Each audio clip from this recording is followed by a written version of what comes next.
You know how sometimes things start out with really great intentions, but then they just go completely off the rails? Well, that's pretty much what happened during the French Revolution. Today, we're going to look at this huge U-turn in history called the Thermidorian reaction. This was the exact moment the revolutionaries looked around and said, okay, this has gone way, way too far. So, what does happen when a revolution goes too far? It's a huge question, right? And the French Revolution gives us a really fascinating and, honestly, a pretty brutal answer. This story, it isn't just about France from a long time ago. It's kind of like a timeless lesson in how a fight for freedom can twist into something, well, something much, much darker. The short answer? It turns on itself. And that's exactly what we're digging into today. This is the story of the Thermidorian reaction, the precise moment the French Revolution just slammed on the brakes and violently, dramatically changed course. All right, let's jump into part one, The Revolution Eats Itself. And yeah, that title is pretty literal. This part is all about the spectacular downfall of one single person, who would become the face of the revolution's most extreme, most violent phase. So to really get why everyone was so desperate for a change, you have to understand something called the Reign of Terror. I mean, just try to imagine living in a time where your own government is executing thousands of its citizens. And get this, just being accused of being an enemy of the revolution, often with zero proof, was enough to get you sent to the guillotine. It created this atmosphere of just pure fear. Nobody knew who they could trust. And the guy at the very center of all this was Maximilien Robespierre. But what's crazy is how fast it all fell apart from him. I mean, his power just crumbled in less than 48 hours. On July 27th, he gets up to speak at the National Convention, and he's just shouted down and arrested. He manages to escape, but later that same night, soldiers storm the building he's hiding in. Robespierre gets shot in the jaw, and by the very next day, it's all over. And he definitely didn't go down alone. On that same day, 22 of his closest followers were executed right there with him, without any kind of trial. This wasn't just about getting rid of one guy, oh no. The new people in charge were sending a really clear, really brutal message. This chapter of the revolution was officially over. So think about that for a second. The man behind the terror met the exact same fate as thousands of his victims.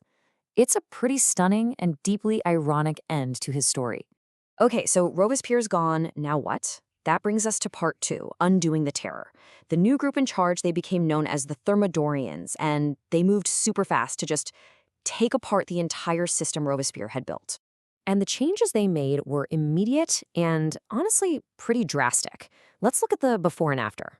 During the terror, the justice system was a mess. You could be executed without any real defense. After, they scrapped that law and freed thousands of prisoners. The Jacobin clubs, those were the super radical political groups that really drove the terror, they were shut down completely. The whole atmosphere of constant fear and suspicion finally started to fade.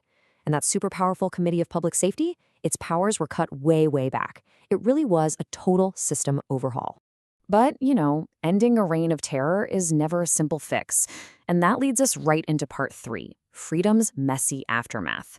Because it turns out, when they got rid of one huge set of problems, they accidentally created a whole bunch of new, chaotic ones. So the first big problem was just total economic chaos. The term for this is inflation. Basically, the new government got rid of price controls on things everyone needs, like bread and fuel. The result? Prices for everything shot through the roof, and the money they were using, the assinet, became basically worthless. For regular people just trying to buy a loaf of bread, this was an absolute disaster.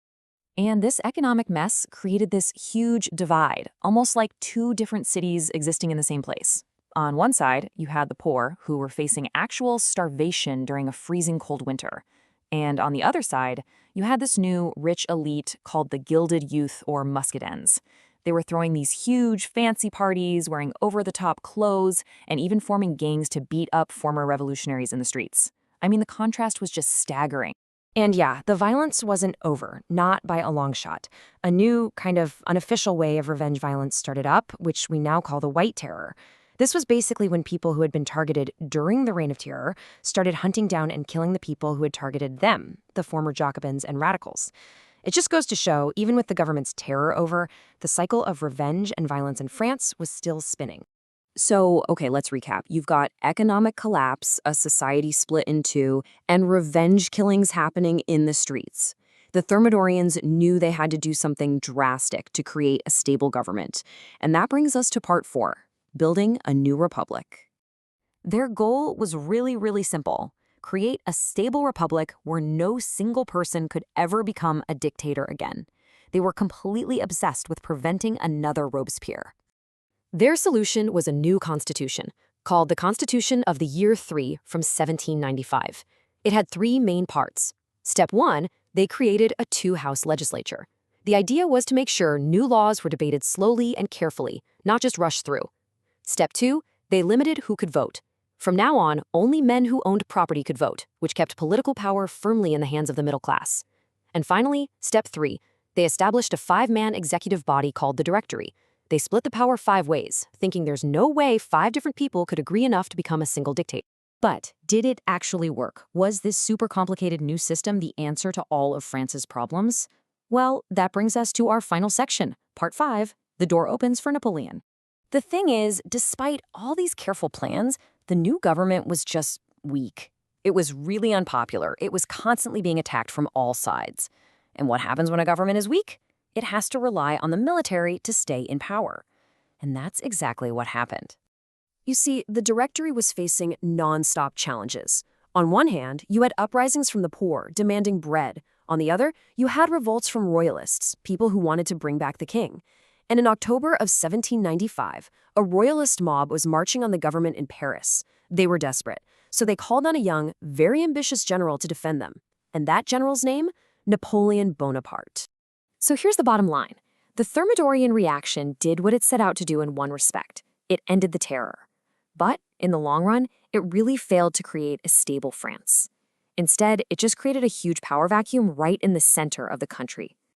And that leaves us with one last big question to think about. By trying so incredibly hard to avoid another dictator, did the Thermidorians accidentally create the perfect conditions for a powerful general to step in and take over? Did their fear of one kind of tyranny pave the way for another?